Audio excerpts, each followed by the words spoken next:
اس کو ایک کارپوریٹ ادارے کی حیثیت حاصل ہوگی. یہ اپنے نام سے مقدمہ دائر کر سکتی ہے. اس کا آفس اسلام آباد میں ہوگا اور اتھارٹی کے دفاتر دیگر صوبوں میں بھی قائم ہوں گے. اس اتھارٹی کے تحت ایک سوشل میڈیا کمپلینٹ کونسل قائم کی جائے گی اور وفاقی حکومت اس کمپلینٹ کونسل کو تشکیل کرے گی اور چیئرمین اور 4 دیگر اس کے ممبرز ہوں گے. کونسل افراد، آرگنائزیشنز اور عوام کی طرف سے شکایات وصول کرے گی اور اس پہ کارروائی کرے گی. اس اتھارٹی کے تحت ٹریبیونلز بنائے جائیں گے، یعنی کہ اسپیشل عدالتیں بنائی جائیں گی. وفاقی حکومت جتنے بھی ٹریبیونلز قائم کرنا چاہے کر سکتی ہے. اس میں ایک چیئرمین جو ہائی کورٹ کا جج ہوگا، ایک صحافی، ایک سافٹ ویئر انجینئر اور سوشل میڈیا رائٹس ایکسپرٹ ہوگا. اور یہ ویسے ہی ٹریبیونلز ہیں جیسے ٹریبیونلز پاکستان تحریک انصاف اپنے دور میں پاکستان میڈیا ڈیولپمنٹ اتھارٹی کے ذریعے بنانا چاہتی تھی. اسی طرح اس اتھارٹی کے ذریعے ایک national cyber crime investigation agency قائم کی جائے گی. یہ ایجنسی بھی فیڈرل گورنمنٹ کے انڈر ہوگی اور اس قانون کے تحت کسی بھی website, application, mobile web application یا کمیونیکیشن چینل یا دیگر ایپلیکیشنز کو رجسٹر کرنا ہوگا. یعنی یوٹیوب پر یا فیس بک پر یا ٹویٹر یا ٹک ٹاک یا انسٹاگرام یا سنیپ چیٹ وغیرہ پہ اگر کسی نے اپنا چینل بنانا ہے یا اپنا اکاؤنٹ کھولنا ہے تو اس کو اس اتھارٹی سے جا کے رجسٹریشن کرانی ہوگی اور اجازت حاصل کرنی پڑے گی. اور ایسا مواد بھی پھینک کے لائے گا جس پہ حکومت شک و شبہ کرے گی کہ جی اس میں جعل یا جھوٹا مواد ہے.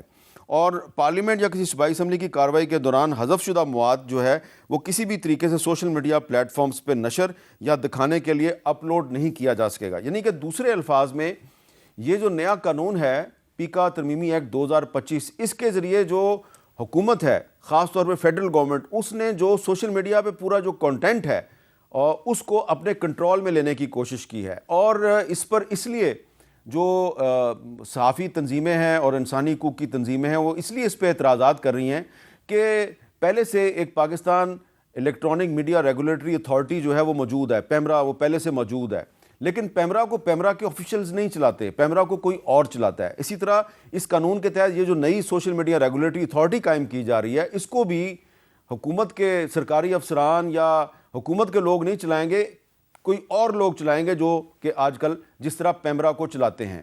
اچھا، اب سوال یہ پیدا ہوتا ہے کہ کیا واقعی پاکستان میں جو میڈیا ہے وہ مادر پدر آزاد ہے اور اس کو کوئی روکنے ٹوکنے والا نہیں ہے؟ ایسی بات بالکل نہیں ہے.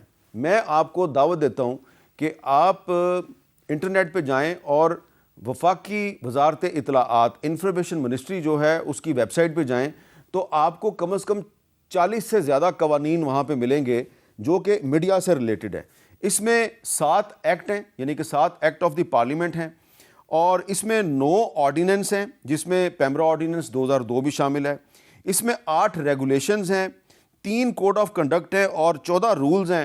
اور یہ جو وزارت اطلاعات کی جو ویب سائٹ ہے اس میں انہوں نے سوشل میڈیا ریگولیشنز 2021 کو انہوں نے اس میں شامل نہیں کیا، جو کہ پیکا ایکٹ 2016 کے تحت 2021 میں عمران خان کی حکومت نے بنائی تھی. اور یہ کہنا کہ پاکستان میں سوشل میڈیا کو ریگولیٹ کرنے کے لیے کوئی قانون موجود نہیں ہے، یہ ہے فیک نیوز.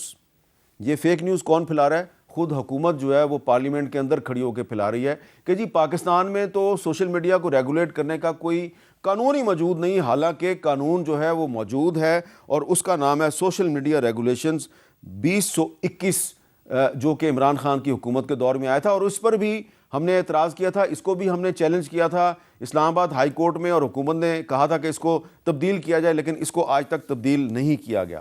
اب یہ قانون جو ہے آج منظور کر لیا ہے سینٹ نے، اب اس کو انفورس کیا جائے گا اور اس پر اپوزیشن، انسانی حقوق کی تنظیمیں اور صحافیوں کی تنظیمیں اعتراضات کر رہی ہیں. لیکن ایک اور بھی میں آپ کو چیز بتانا چاہتا ہوں کہ آج جب یہ قانون منظور کیا گیا اسلام آباد میں تو آج اسلام آباد میں یورپی یونین کے نمائندہ خصوصی برائے انسانی حقوق مسٹر اولوف سکوگ بھی موجود تھے. مسٹر اولوف سکوگ جو ہیں یہ یونائٹڈ نیشنز میں سویڈن کے سابق سفیر رہے ہیں اور آج کل انسانی حقوق کی صورتحال کا جائزہ لینے کے لیے پاکستان کے دورے پہ ہیں. جب قانون منظور ہو گیا اور اس پہ بہت اعتراضات سامنے آئے تو انہوں نے جن حکومتی شخصیات سے ملاقاتیں کی ان سے انہوں نے پوچھا کہ اس قانون پہ کیوں اعتراضات کیے جا رہے ہیں، تو کہا گیا جی کوئی ایسی بات نہیں، ایسا کوئی اعتراض نہیں کیا جا رہا. حالانکہ پاکستان کے تمام بڑے شہروں میں آج صحافیوں نے اس قانون کی مخالفت کی اور اس پہ اعتراضات کیے، اور یورپی یونین جو ہے وہ پہلے ہی ملٹری کورٹس پر بھی اپنے تحفظات کا اظہار کر چکی ہے۔ تو آپ جانتے ہیں کہ یورپی یونین کا جو اعتراض ہے اس کی کیا اہمیت ہے۔ یورپی یونین جو ہے وہ اس نے پاکستان کو جی ایس پی پلس سٹیٹس دے رکھا ہے، جس کے تحت پاکستان کی جو ایکسپورٹس ہیں وہ یورپی ممالک میں جاتی ہیں اور ان کو وہاں پہ بہت سی سہولتیں حاصل ہیں۔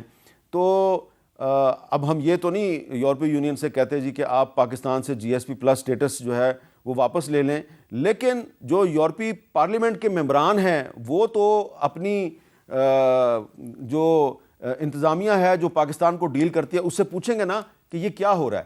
تو یہ جو ساری صورتحال ہے، اس صورتحال سے پاکستان کو فائدہ ہوگا نقصان ہوگا، اس پر آج ہم بات کریں گے، اور خاص طور پہ کچھ پولیٹیکل ڈیولپمنٹس بھی ہیں۔ جنید اکبر صاحب کو پبلک اکاؤنٹس کمیٹی کا چیئرمین بنا دیا گیا، ان کو پاکستان تحریک انصاف خیبر پختونخوا کا صوبائی صدر بھی بنا دیا گیا ہے، اور سینٹ کی جس اسٹینڈنگ کمیٹی نے اس متنازع پیکا ترمیمی ایکٹ کو منظور کیا، اس کے جو چیئرمین تھے فیصل سلیم، ان کا تعلق بھی تحریک انصاف سے ہے۔ تو اب ہم جناب جنید اکبر صاحب سے بات کرتے ہیں۔ بہت بہت شکریہ جنید اکبر صاحب، آپ نے ہمیں ٹائم دیا۔ سب سے پہلے تو آپ کو مبارک ہو، آپ پبلک اکاؤنٹس کمیٹی کے چیئرمین بن گئے اور اپنی پارٹی کے صوبائی چیپٹر کے صدر بھی بن گئے۔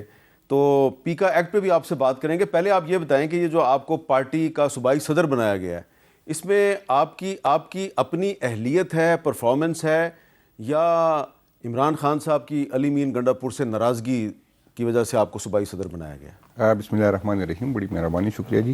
سر جی ایسی کوئی بات نہیں ہے کہ علی مین صاحب سے خان صاحب ناراض ہے، اگر ناراض ہوتے تو اس کو ہٹا دیتے چیف منسٹری سے، اس کی وجہ سے تو وہ چیف منسٹر ہے۔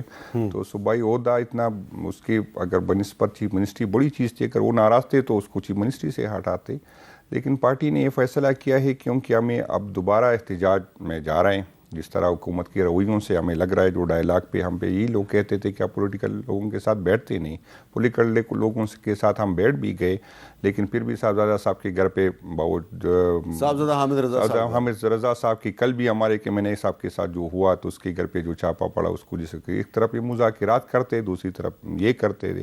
ابھی جو بی بی صاحبہ کے پاس وہ دوسرا وہ والا کیس دوبارہ لگ گیا، تو حکومت اسی کی زراعت کرنے کر رہے، تو ہمیں لگ رہا ہے کہ ہماری مذاکرات کی جو خواہش ہے وہ اس کو ہماری کمزوری سمجھ رہے، تو ہم ابھی انشاءاللہ آئندہ اس طرح کے میسج نہیں دیں گے جس طرح آپ کو ہے۔ یہ نہیں کہ میری طرف سے میرے تو خواہش مند بھی نہیں تھا اور میرے وہ ہم لوگ گمان میں بھی نہیں تھا، کیونکہ میں ہلکی کی سیاست کرتا ہوں۔ اور لیکن میری اطلاع کے مطابق عمران خان صاحب نے آپ کو کافی عرصہ پہلے بھی کہا تھا کہ آپ صوبائی صدر بن جائیں، لیکن آپ نے ریلکٹنس شو کی تھی۔ نہیں بالکل جی، آپ صحیح فرما رہے ہیں۔ تقریباً ایک 1.5 مہینے پہلے خان صاحب کی میسج مجھے آئی تھی پہلی دفعہ کہ میں نے آپ کو صوبائی صدر بنانا ہے، تو میں حیران بھی ہوا اور پریشان بھی بہت ہوا کہ یار میں تو میرے نہیں کچھ ایشو ہوتے ہیں جس کو میرے لیے ممکن نہیں ہوگا کہ اتنی بڑی ذمہ داری اٹھاؤں۔ تو پھر میں نے اپنے دوستوں سے بھی میں نے رابطہ کیا، اس کے ساتھ بھی میں نے کیا یہ حالات ہے ہم کس طرح کریں، اس پہ ہمارے دوستوں کے ساتھ میں نے 3-4 سیشن بھی کی۔ اس کے بعد بھی میں خان صاحب کو گیا، میں نے بھی اپنی مجبوریاں بھی خان صاحب کو بتائی، لیکن خان صاحب نے کہا کہ نہیں میں نے آپ کو بنانا ہے اور آپ نے ہر صورت یہ ذمہ داری قبول کرنی ہے۔ اچھا، تو آپ کو صوبائی صدر بنانے کا بنیادی مقصد یہ ہے کہ ورکرز کو میسج دیا جائے کہ اب کوئی مذاکرات نہیں ہیں، پارلیمنٹ میں کوئی مسئلہ حل نہیں ہونا، جو بھی مسئلہ حل ہونا ہے سڑکوں پہ ہونا ہے؟ بالکل جی، ایک تو یہ ہے کہ اس سے 2 میسیج گئے۔ ایک جی امین صاحب میں نے اپنی سیاست کا جو آغاز کیا تھا وہ اپنے گاؤں کی صدارت سے کیا تھا، پھر مختلف کبھی راسل میں 1996 میں آپ پی ٹی آئی میں شامل ہوئے۔ تقریباً 2001 تک میں اپنے گاؤں کا صدر تھا، تو اس کے ساتھ پھر مختلف ذمہ داری آئی، اور میں نے کبھی ریجن کی تھا، ڈسٹرکٹ کی، صبح سینئر وائس پریزیڈنٹ صوبے کا تھا، میں جوائنٹ سیکرٹری تھا، پھر ڈپٹی جنرل سیکرٹری تھا، پھر وہ بھی اسد عمر صاحب اللہ تعالیٰ اس کا بھلا کرے 2 دفعہ اس نے بلایا، میں نے کہا نہیں میں انٹرسٹڈ نہیں ہوں، وہ 2 میں بس ہلکے تک محدود ہوں، تو اس نے نہیں کہ مجھے آپ کی ضرورت ہے، تو پھر مجھے اس نے ڈپٹی جنرل سیکرٹری کی میرے آپ کے ساتھ ورکنگ ریلیشن اچھے، مجھے آسانی ہوگی تو آپ مہربانی کر کے یہ قبول کر لیں۔ تو مختلف عہدے سے تو ایک تو یہ میسج آیا کہ پی ٹی آئی میں ہر بندے کو آگے بڑھنے کا موقع، اور یہی جو بات ہے ہم پہ بار بار کہتے ہیں کہ مجھے آپ اکثر کہتے ہیں کہ لوگ کہ آپ کے میں 2 گروپ ہے، میں نے کہا 2 نہیں، ہم میں تو درجنوں گروپ ہے، کیونکہ ہر بندے کو آگے بڑھنے کا موقع ہو. جب ہر بندے جب کمپٹیشن ہوتی ہے، اختلاف ہوتا ہے. تو میں نے کہا اگر میں صوبائی صدر بن سکتا ہوں تو اس سے ظاہر ہوتا ہے کہ ہر بندہ صوبائی صدر بننا میں نہیں بن سکتا، کہ ہم لوور مڈل کلاس کے لوگ اگر یہاں پر آتے، اسمبلی میں آتے. تو ایک تو یہ میسج گیا کہ آپ ورکر جو محنت کرے گا، جو کام کرے گا پارٹی کا، ورنہ یہی لوگوں میں تھا کہ ایک سائڈ پہ مجھے کر دیا گیا ہے، اس طرح کی تھی. تو خان نے اس کو میری قربانیوں کو دیکھ کے مجھ پہ یہ کی. اور 26 نومبر کو جو آپ کا کردار تھا، کیا وہ بھی ایک وجہ ہے؟ کیونکہ اس وقت کچھ لوگ جو ہیں وہ اسلام آباد میں داخل ہونے سے گریز کر رہے تھے، لیکن آپ بشرا بی بی کے ساتھ ڈی چوک تک پہنچ گئے تھے. نہیں بالکل جی، 26 نومبر کے نہیں، جب بھی خان نے کہا مجھ پہ 9 مئی کے بعد بھی تقریباً ہر مہینے جو ہے 780 کی FIR کٹی. میرے پاس بھی آپشن تھا کہ میں نہ نکلتا، کیونکہ ہم نکلتے تو FIR کاٹی جاتی. میں آپ سر یہ ریکارڈ چیک کر لے، سب سے زیادہ پاکستان میں اگر کوئی کسی کا ورکر گئے تو وہ ملاکنڈ کا گیا. مختلف 9 مئی کی FIR میں 9 مئی کے بعد بھی ہم احتجاج کرتے، اسی ٹائم جب کوئی جھنڈا اٹھانے کو تیار نہیں تھا. اور اسی ٹائم میں یہ نہیں کہوں گا کہ مجھ کے ساتھ کچھ تشدد کیا گیا، میرے ساتھ نہیں، تو صرف یہ تھا کہ مجھے اس سردیوں میں وہ بستر نہیں دیتے تھے یا کمبل نہیں دیتا. سردیوں میں بستر نہ دینا، کمبل نہ دینا بھی تو تشدد ہے. لیکن فزیکلی تشدد نہیں ہوا. اور وہ FIR بھی ایسی جگہ کاٹتے جا سخت سردی ہو. چترال سے آگے بونی میں FIR کاٹی گئی، اپر دیر میں کاٹی گئی، اپر سوات میں کاٹی گئی. تو سردی کا دسمبر کا مہینہ ہو یہاں پر، لیکن اللہ تعالیٰ نے ہمت دی. اور اللہ تعالیٰ نے مجھے اتنی ہمت دی کہ وہ اس کی ویڈیو بھی ہے، وہ ہتکڑیوں میں کہتا ہوں کہ میں کوئی ٹارزن تو نہیں، ایک حد سے زیادہ میں برداشت نہیں کر سکوں. لیکن میں ایک پیغام آپ کو دینا چاہتا ہوں کہ اگر آپ لوگوں نے مجھے توڑا تو میں زندہ گھر نہیں جاؤں گا. یہ سن لے کہ میں راستے میں خودکشی کر لوں گا. یہ نہ سمجھے کہ میں اپنے بچوں کو، اپنے خاندان کو کوئی یہ تانا دے کہ برے وقت میں آپ کے والد نے آپ کو خان کو چھوڑا نا. تو اس کے بعد اللہ تعالیٰ ان لوگوں کی بھی بھلا کرے. میرے پاس کوئی نہ آیا، نہ کوئی کسی نے مجھے اس طرح تنگ کیا. اس کے علاوہ کہ وہ والا معاملہ کرتے تھے، اور اس میں یہ تھا کہ ہر گھنٹے اور 30 منٹ بعد ایک تصویر کے آپ اس کی اب یہ اسی کا تصویر بھیج دیں. پھر وہ پولیس والوں کا مجھ پہ رحم آتا، تو اس نے کہا یار آپ کو تنگ نہیں کرتے، بس اس طرح کرتے ہیں کہ کیونکہ وہ سونے نہیں دیتے، ہر آدھا گھنٹے بعد کہتے تصویر کھینچے. تو پولیس والوں نے مجھے کہا کہ نہیں اس طرح کرتے، 10-15 تصویریں اکٹھے کھینچیں گے، بھیج دیں گے. تو پھر فرمائشی کہ نہیں، ہم بتائیں گے کہ یہ تصویر کس ٹائم آپ نے کس سٹائل میں کھینچنی ہے. تو وہ والا ٹائم گزر گیا. اللہ تعالیٰ نے بہت ہمت. اچھا، اب آپ کے صوبائی صدر بننے کے بعد جو آپ کے لیے پہلا چیلنج ہے وہ ہے 8 فروری کو آپ کی پارٹی یوم سیاہ منا رہی ہے. پنجاب کی تنظیم میں بھی کچھ ہمیں تبدیلیاں نظر آ رہی ہیں. ادھر چیف آرگنائزر بنا دیا عالیہ حمزہ کو. تو 8 فروری کو آپ سوابی میں جلسہ کر رہے ہیں، جو آپ کا بطور صوبائی صدر پہلا چیلنج ہے. کیا کرنا ہے آپ نے 8 فروری کو؟ انشاءاللہ جی، میں اصل میں ٹائم بہت شارٹ ہے، تو انشاءاللہ میں آج بھی میرے جی صاحب کی پہلی ملاقات ہوئی اس سے اسی معاملے میں. انشاءاللہ میں کوشش کروں گا کہ ریجن جا کے MPs MNA صاحبان کو، تنظیموں کو اعتماد میں لوں. کیونکہ پہلے CM صاحب کی ذمہ داری تھی، تو CM صاحب اس نے بہت محنت کی، میں بہت بڑی محنت کی، کسی اور نے آج تک یہ نہیں کی کہ اس نے اپنے جیب سے لوگوں کو دی. سب کو پتہ ہے کہ میں وہی پوزیشن تو نہیں ہے، لیکن میں انشاءاللہ تعالیٰ امید یہ ہے کہ انشاءاللہ تعالیٰ ورکر پہلے سے زیادہ جذبے سے نکلیں گے. اور کیونکہ جو میں نے ریئیکشن ورکر کا دیکھا، میری جب سے مجھے پوزیشن ملی، تو مجھے اندازہ ہوا کہ میری اس سے ورکرز کی بھی یہ اگر میرے لیے بھی چیلنج ہے، ورکر کے لیے بھی چیلنج ہے کہ اس سے مجھے بڑی. اب صوبائی تنظیم صوبائی حکومت کو چلائے گی یا صوبائی حکومت تنظیم کو چلائے گی؟ سر جی، خان صاحب کا جو میسج آج آیا، جو کل آیا، تو اس کا تو یہی تھا کہ گورننس میں، لیکن چونکہ مجھے پارٹی پہ فوکس کرنا ہے تو میں اس معاملات میں کوشش کروں گا کہ خان صاحب کو بھی کنونس کروں، اس میں نہ پڑوں. تو گورننس جو ہے وہ علی امین صاحب اس کو دے کے وہ چلائے، اور انشاءاللہ دونوں ایک دوسرے کو نہیں. لیکن مجھے بھی کچھ پتہ ہے کہ خان صاحب جو ہیں ان کے کیا کنسرنز ہیں، وہ آپ دونوں کو ساتھ لے کے چلنا چاہ رہے ہیں، علی امین صاحب کو بھی، آپ کو بھی. لیکن اتنا تو مجھے بھی پتہ ہے کہ وہ جو خیبر پختونخوا کی صوبائی کیبنٹ ہے اس میں کچھ تبدیلیاں تو کروانا چاہتے ہیں. جی، اس میں کچھ 1-2 انشاءاللہ اس ہفتے اس میں کچھ لوگ کم ہو جائیں گے، 1-2 کو نئے شامل کر لیں گے. اور جو 2 نئے شامل ہوں گے وہ ہیں جو پارٹی کے پرانے وفادار ہیں اور جن کو الیکشن ہروا دیا گیا یا وہ الیکشن ہار گئے. بالکل، اس کو وہی تھا جس کو 47 کے ذریعے ہروا دیے گئے. تو آج خان صاحب نے فیصلہ کیا ہے کہ جن لوگوں کے ساتھ اسٹیبلشمنٹ کے کہنے پہ, حکومت کے کہنے پہ ساتھ جس کو تو اس کو کمپنسیٹ بھی کریں گے. اور اس کو اب نام تو مجھے پتہ ہے لیکن میں نہیں لیتا, تو بچی نام پہ پردہ ڈالے. پھر ابھی میں نام نہیں لیتا کہ کے پی کے کی کیبنٹ میں جو 2 نئے صاحبان کو شامل کیا جا رہا ہے, لیکن اب آپ اس سے تو انکار نہیں کر سکتے کہ جو آپ کو پبلک اکاؤنٹس کمیٹی کی چیئرمین شپ ملی ہے یہ بھی ایک بہت بڑی ذمہ داری ہے آپ کے لیے. تو یہ آپ صوبائی صدارت کو اور پبلک اکاؤنٹس کمیٹی کو ساتھ ساتھ کیسے چلائیں گے؟ میں انشاءاللہ تعالیٰ میرے لیے میں اکثر یہ بات کرتا ہوں اور اس کو لوگ اس پہ تنقید بھی کرتے ہیں. اصل میں اسمبلی میں تو 10-11 سال سے ہوں, لیکن میں چونکہ حلقے کی سیاست کرتا ہوں, نیا پاکستان والا زیادہ نہیں تھا وہ حلقے کی, تو ہمارے زیادہ فوکس یہ تھا کہ یار انرجی ہو, پیٹرولیم ہو, پینڈی ہو, کہ اس میں کوئی تاکہ حلقے کی کچھ کام نکالے. پبلک اکاؤنٹ کمیٹی کا مجھے اس طرح کا نہیں ہے, لیکن انشاءاللہ تعالیٰ میں پوری کوشش کروں. لیکن آپ جانتے ہیں کہ 29 ممبر ہوتے ہیں پبلک اکاؤنٹس کمیٹی کے, تو اس میں آپ کی پارٹی کے پی ٹی آئی کے 10 ہیں, یعنی کہ اس میں کوئی سنی اتحاد کونسل کا ہے, کوئی آزاد ہے, تو کسی کے آگے کچھ ہے, لیکن پی ٹی آئی کے جو ہیں وہ 10 ہیں, پیپلز پارٹی کے 7 ہیں, پی ایم ایل این کے 8 ہیں, جے یو پی کا ایک بی اے پی کے ہیں, خالد مقصی صاحب, ایم کیو ایم کے 2 ہیں. تو میجورٹی تو آپ کی نہیں ہے, تو پھر کیسے آپ ڈیلیور کیسے کریں گے؟ اصل میں یہ پبلک اکاؤنٹ کمیٹی کا کلچر اس طرح ہوتا ہے کہ وہ جو اسمبلی میں ہم اپوزیشن اور حکومت ہوتی, پبلک اس کا مختلف ہوتا ہے, اس میں ایک دوسرے سے تعاون کرتے ہیں. اور جی میرے لیے یہ کوئی معنی نہیں رکھتے کہ اگر کسی پی ٹی آئی کا یا ہم سے کوئی نزدیک بندہ ہو کہ اس نے کوئی غلط کام کیا ہو تو میں اس کو سپورٹ کروں گا یا اس کو بچاؤں گا. تو میں دوسرے ممبران سے بھی یہ ایکسپیکٹ کروں گا کہ وہ بھی ہمارے ساتھ, چاہے پارٹی سے بالا تر ہو کہ جس نے اس ملک کے وسائل لوٹے, اس کے ساتھ کریں گے. اور میرا تو سب کو پتہ ہے کہ جب اپنی حکومت پہ جب بھی بات آئی, سب سے زیادہ تنقید میں نے اپنی فیڈرل حکومت پہ بھی کی اور صوبائی حکومت پہ بھی کی. تو میرے لیے تو یہی میں امید باقی ممبران سے بھی رکھتا ہوں کہ اس میں مجھے سپورٹ کریں. اچھا, اب ایک سوال اور بھی بڑا اہم ہے کہ آپ کے پبلک اکاؤنٹس کمیٹی کے چیئرمین بننے کے بعد جو حکومت کے اور تحریک انصاف کے جو مذاکرات ہیں ان کا کیا مستقبل ہے؟ اس پہ بات کرتے ہیں ایک چھوٹے سے بریک کے بعد.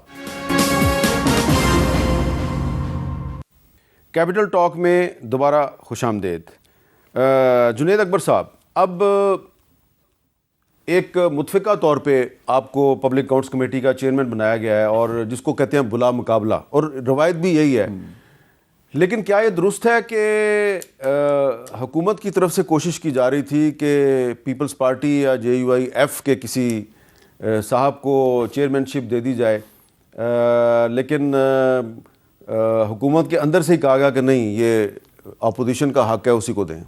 سر جی یہ حکومت کی تو پہلے سے خواہش تھی, ورنہ ہم نے شیخ وقاص صاحب کا نام فائنل کیا تھا, اور ہونا یہی چاہیے تھا, کیونکہ روایات یہی ہے, یہ پہلے سے تقسیم ہوتا ہے کہ فلاں کمیٹی کس کو ملنی ہے. اب یہ پبلک اکاؤنٹ کمیٹی ہمیشہ پوزیشن کے پاس آتی ہے, تو پھر پارٹی نے فیصلہ کرنا ہوتا ہے. ہم نے شیخ وقاص صاحب کے اس کی وجہ سے 8 مہینے کا ڈیڈ لاک تھا, اور شیخ وقاص صاحب مسلم لیگ نون کا یہی تھا کہ شیخ وقاص صاحب کے علاوہ اگر کسی کا نام آپ دے دیں گے تو ہم کر لیں گے.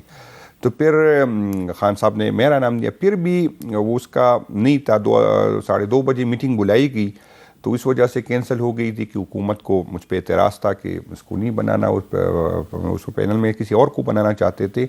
تو پھر اس کی وجہ سے وہ میٹنگ بھی کینسل ہو گئی. پھر اس میں اگر میں اس کا کریڈٹ جاتا ہے تو اسپیکر صاحب نے اس میں, ڈاکٹر فضل چودھری صاحب نے اس میں کردار ادا کیا کہ ہم دوبارہ 1.5 لاکھ کی طرف جا رہے کہ اگر اسی طرح ہوگی. پھر اس نے خواجہ آصف صاحب کو ذمہ داری دی, خواجہ آصف صاحب چاہ کے پھر پی ایم صاحب نے 5:30 بجے کنفرم کی دی کہ یار اس کو بنا لیتے ہیں. تو اسی طرح, ورنہ باقی تو یہ روایات ہے, لوگ کہتے ہیں کہ آپ کو نون نے کیوں, تو یہ روایات ہے, کمیٹی کا سب سپورٹ کرتے اور سارے ہوتے, پہلے سے ڈیسائیڈ ہوتا ہے کہ کس نے بننا ہوتا ہے. تو اگر پیپلز پارٹی والے جو ہیں, جو جیسا کہ وہ کہہ رہے تھے جی کہ جب تک فیصلہ نہیں ہوتا, تحریک انصاف کے امیدوار کا فیصلہ نہیں ہوتا, تو راجہ پرویز اشرف صاحب کو بنا دیتے ہیں چیئرمین, تو اگر وہ بن جاتے تو پھر کیا پھر وہی چلتے؟ اصل میں پیپل پارٹی کے ممبران نے اور حکومت کے کچھ ممبران نے ریکوزیشن بھی جمع کیا تھا. ریکوزیشن جب جمع ہو جاتی ہے تو پھر اسپیکر کی مجبوری ہوتی ہے کہ وہ میٹنگ بلائے.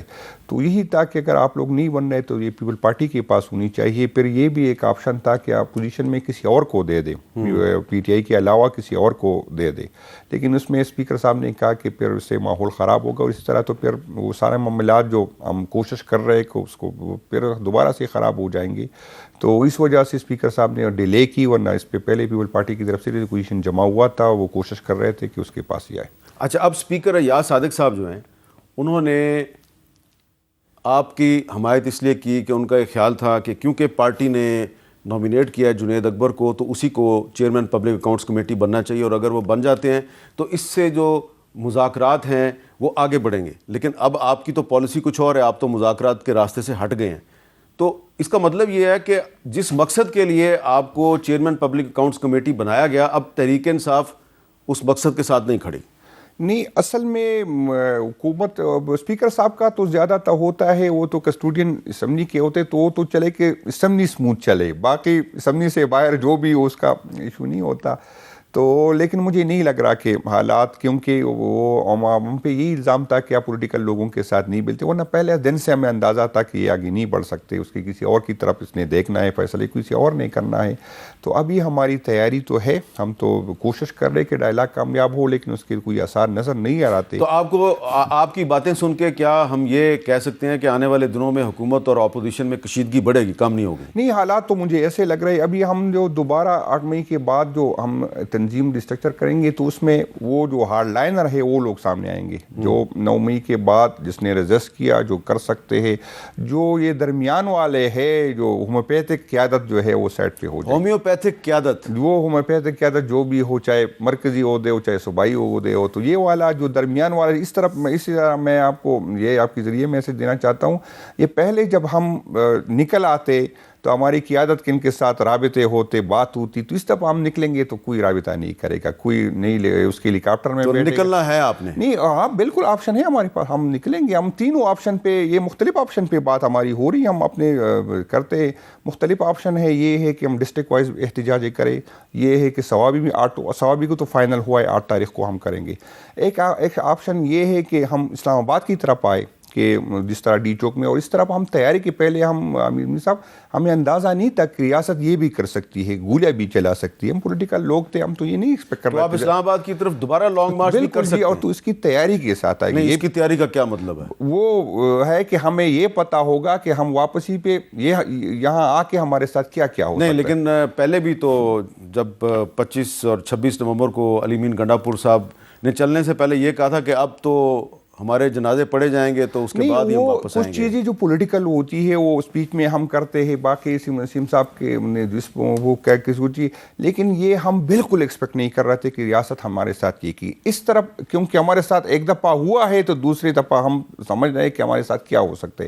اس سے بڑی جو آپشن پہ ہم اب بات کرتے ہیں، اور میں بھی اس کو اگر قیادت کی اجازت دی میں سپورٹ کروں گا، وہ یہ ہے کہ ہم جتنے بھی ہمارے کیپی پنجاب نہ آئے، اسلام آباد نہ آئے، جتنے بھی ہمارے روڈ ہے، چاہے گلگت بلتستان کی طرف جائے، چاہے وہ ساؤتھ سے آئے، چاہے ہماری سائڈ سے جائے، چاہے جی ٹی روڈ ہو، چاہے موٹر وے ہو، وہ ہم بند کریں، کیپی کی حدود کے اندر بند کریں، اسلام آباد کی طرف، پنجاب کی طرف سارے راستے ہم وہاں سے بند کر لیں. جو مین شاہراہ وہ سارے بند کر لیں گے کیپی کے. اس پہ بھی آپشن ہے، اب اس پہ ہم بات کر رہے ہیں. نہیں، تو اس کا تو مطلب یہ ہے کہ عمران خان صاحب جو ہیں وہ ایک فل فلیج کنفرنٹریشن کی طرف جا رہے ہیں، اور ان کا کوئی ارادہ نہیں ہے دوبارہ وزیر اعظم بننے کا. نہیں، وہ خان صاحب نے جو میسج آج مجھے آیا کہ جنید ہمیں یہ حکومت اور وزیر اعظم اس سے بہت آگے سوچنا ہے، یہ چیزیں میں بھول گیا ہوں کہ میں نے وزیر اعظم بننا ہے. تو یہ ابھی اب اس ریاست کے لیے، جمہوریت کے لیے آپ تیار رہے کہ یہ والی چیزیں نکال لے دن سے کہ ہم نے دوبارہ MNA بننا ہے، پارلیمنٹ آنا ہے، میں نے حکومت وغیرہ یہ بہت چھوٹی چیز رہ گئی. تو اس کے ساتھ ہم نے آگے بڑھنا ہے. اب ریاست فیصلہ کرے، کیونکہ ان کا جو ہمیں پہ بار بار یہ 8 اور 10 خواتین پہ، میرے ورکر پہ، جو ملاکنڈ کے ورکر کے ایک ورکر پہ 9 FIR کاٹی گئی ابھی جو کری. جو ریاست کو اس کو سمجھ یہ نہیں آ رہی صاحب، جتنے لوگ میرے جیل سے نکلے، جتنے وہ چارج ہوتے ہیں نا، یقین کرے وہ عام ورکر نہیں. اس کی ذہن میں یہ، اور اس کو یہ سمجھ نہیں آ رہی کہ ہماری خواتین کو اتنے ٹائم میں آپ نہیں توڑ سکے. یاسمین راشد ہماری ماں کو، ہماری بہنوں کے جو آپ کے ساتھ اس کو نہیں توڑ سکے. PTI کا ایک ورکر مجھے بتایا جس نے تشدد سے پارٹی چھوڑی. خاموش ہوگے، لیکن یہ نہیں، لیکن یہ تو میں نام نہیں لینا چاہتا، لیکن آپ کی عمران خان صاحب کی کیبنٹ کے کچھ منسٹرز، ان کے کچھ گورنرز بھاگ گئے. نہیں، وہ اس سے پہلے بھاگ گئے تھے، اس پہ تو کوئی تشدد نہیں ہوئی تھی، وہ تو پہلے بھاگ گئے تھے. وہ تو اس کے پہلے تھے، جب اس کے رابطہ کسی نے کیا وہ بھاگ گئے. جس نے بھگتنا تھا وہ پہلے بھی بہت دوبارہ بھگتے گئے. یہ جو استحکام پاکستان پارٹی بنی، یہ جو پرویز خٹک کی پارٹی بنی، سارے آپ کے ہی لوگ تھے، بھاگ گئے تھے. نہیں، اصل میں یہ چیزیں اللہ تعالیٰ، یہ ہم اللہ کرے کہ ہم اس سے سیکھے. وہی لوگ تھے جو کسی اور کے کہنے پہ یہاں آئے تھے. وہ تو پارٹی کا نہیں تھے نا, وہ کسی اور کے اقتدار کے لیے آئے تھے اور ہم سے غلطی ہوئی. ہمیں یہ سمجھنا چاہیے کہ ہم سے غلطی ہوئی اور اللہ تعالیٰ کرے کہ ہمیں اس سے سیکھے. وہ کسی اور کے کہنے پہ ہمارے پاس آئے تھے, ہمارے کہنے وہ کسی اور کے کہنے پہ دوبارہ چلے گئے. اچھا, آپ نے ایک لفظ استعمال کیا جی, آج جنید اکبر صاحب نے ایک لفظ استعمال کیا کہ جی اب ہماری پارٹی میں ہومیوپیتھک قیادت کی کوئی گنجائش نہیں ہے. یہ ہومیوپیتھک قیادت کیا ہوتی ہے, اس پہ بات کرتے ہیں ایک وقفے کے بعد.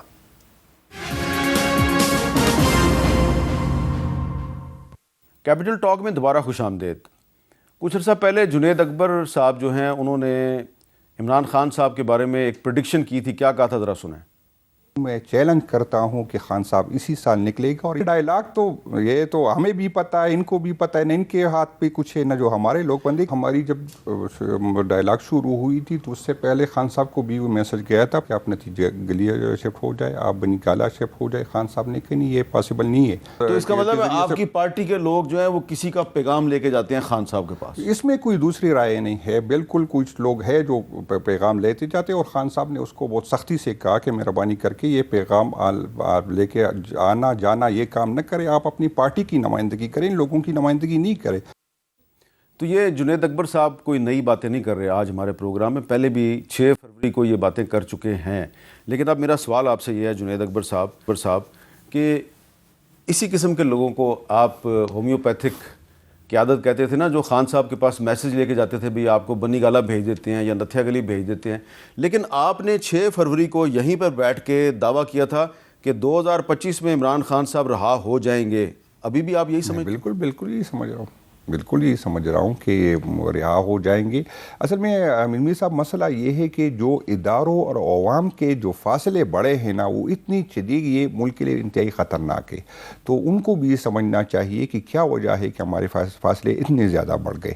تو ان کو بھی انشاءاللہ مجھے امید ہے کہ بہت جلد اس کو یہ سمجھ آ جائے گی. لیکن آپ کی پارٹی میں ابھی بھی ایسے لوگ موجود ہیں, سینیٹر فیصل سلیم صاحب, میری ذاتی طور پہ تو ان کے ساتھ بڑی اچھی نیاز مندی ہے, بلکہ دوستی ہے, لیکن انہوں نے جس طریقے سے پیکا ترمیمی ایکٹ کو اسٹینڈنگ کمیٹی آن انٹیریئر میں پاس کروایا ہے, ایسا لگا کہ وہ فیسیلیٹیٹر ہیں, اس پر ان کو شو کاز نوٹس دیا گیا. لیکن صرف کیا سینیٹر فیصل سلیم ہی ایک فیسیلیٹیٹر ہے یا ہومیوپیتھک لیڈر ہے, اور نہیں ہے؟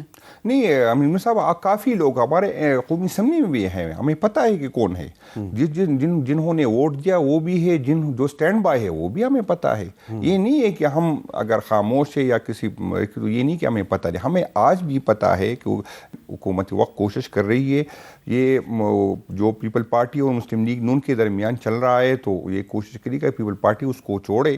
تو پی ٹی آئی میں فارورڈ بلاک اس پہ کافی کام ہوا ہے. ہمیں یہ بھی پتا ہے کہ کون کون لوگ ہیں, کس طرح کرتے, کس کے ساتھ رابطے ہیں. تو ابھی تک تو پی ٹی آئی کے اندر فارورڈ بلاک نہیں بن سکا. 3-4 لوگ جو ہیں انہوں نے لائلٹی بدلی ہے, لیکن نہیں, 3 وہ ہے جو سامنے آ گئے جس نے ووٹ کیا, ان کی باقیوں کی ضرورت نہیں تھی. ہمیں یہ بھی پتا ہے کہ کس کے ساتھ پیسوں پہ بات ہوئی. ہمیں یہ بھی پتا ہے کہ کس کو یہ کہا گیا کہ دوبارہ آپ نے منسٹر واپس آ کے منسٹر بننا ہے. وہ مختلف جو ہے کس کے ساتھ کسی کی رشتہ دار کی پروموشن کی بات ہوئی, اس کو بھی وہ بھی سب کو پتا ہے. تو یہ نہیں ہے کہ کسی کا ہمیں پتہ نہیں. اچھا, آج ابھی تھوڑی دیر پہلے آپ کہہ رہے تھے کہ آپ سے بھی غلطیاں ہوئی ہیں, تو آپ مانتے ہیں کہ آپ کی حکومت نے جو پیکا آرڈیننس کو انفورس کرنے کی کوشش کی تھی وہ غلطی تھی, اور آئندہ دوبارہ آپ یہ غلطی نہیں کریں گے؟ میں امیر صاحب صرف یہ نہیں مانتا کہ وہ صرف ہم نے غلطی کی, ہم نے کافی غلطیاں کی, اس لیے ہم بھگت رہے. اور یہ میں بار بار یہی بات کر رہا ہوں کہ سعد رفیق صاحب آ کے ہمیں کہتے تھے کہ نہ کرے یہ جو ہم بھگت چکے, پھر آپ بھگتیں گے. لیکن ہمیں اندازہ نہیں تھا کہ ہم نے تو کہا یہ جیل آپ لوگوں کے لیے بنی, ہم نے تو نہیں جانا ان میں نا. تو اس وجہ سے یہ جمہوریت جو آگے نہیں بڑھ رہی, اس وجہ سے نہیں بڑھ رہی کہ ہم نے اپنے لوگوں پہ اعتماد نہیں کیا. ان کو ٹیم لے کے آئے, اس کی تھے وہ لوگ جو حکومت چلاتے تھے, آپ ادھر ادھر دیکھے وہ کہاں ہیں, وہ کوئی بھی نہیں ہے. تو اب ہمیں سمجھنا چاہیے جو غلطیاں ہم سے ہوئی ہے, اللہ پاک کرے کہ ہم وہ سیکھیں اور دوبارہ وہ غلطیاں نہ کریں. میں اگر یہ کہوں کہ نہیں سب ٹھیک تھا, سب ٹھیک نہیں تھا, اس لیے تو ہماری حکومت گر گئی. یہ نہیں کہ ہماری اپنی غلطیاں تھی, ہماری مختلف تھی. وہ جو 22 بندے کے تھے اس میں واحد بندہ ہوں کہ میں کہتا ہوں کہ یہ سارے پیسوں سے نہیں گئے جو 20-22 پہلے جو ہم سے گئے تھے، اس میں ہمارے رویوں کی وجہ سے تھا، جو منسٹروں کی تھا، کیونکہ وہ منسٹر عوامی تھے نہیں، اس کا رویہ اتنا عزت تھا کہ وہ کوئی اس سے ملنا نہیں چاہتے تھے، وہ زیادہ تر لوگ اسی وجہ سے گئے. تو ہماری غلطیاں تھی، ہم نے اپنے لوگوں پہ اعتماد نہیں کیا، اپنے لوگوں کے وہی لوگ. میں تو نہیں چپتا کہ میں بالکل کہتا ہوں کہ اداروں کا انٹرفیرنس تھا، بہت زیادہ انٹرفیرنس تھا، تقریروں تک تھا کہ ایک بات کرے گا یہ نہیں کرے گا، اور ہم مان رہے تھے اس لیے بھگت رہے. تو بہت بہت شکریہ جنید اکبر صاحب، جو کہ پاکستان تحریک انصاف صوبہ خیبر پختونخوا کے نئے صدر ہیں. انہوں نے بہت کھلے الفاظ میں آج اپنی غلطیوں کو تسلیم کیا اور کہا کہ ماضی میں جب ان کی حکومت تھی اور عمران خان صاحب وزیر اعظم تھے تو ان سے بہت غلطیاں ہوئیں، اور ان میں سے صرف ایک پیکا ایکٹ یا پیکا آرڈیننس سے غلطی نہیں تھی، اور بھی بہت سی غلطیاں تھیں، اور وہ اس عزم کا اظہار کریں کہ آئندہ سے وہ ایسی غلطیاں نہیں کریں گے. اللہ کرے کہ اگر آئندہ ان کو موقع ملے تو یہ اپنے الفاظ پہ قائم رہیں. اجازت دیجیے، اللہ حافظ.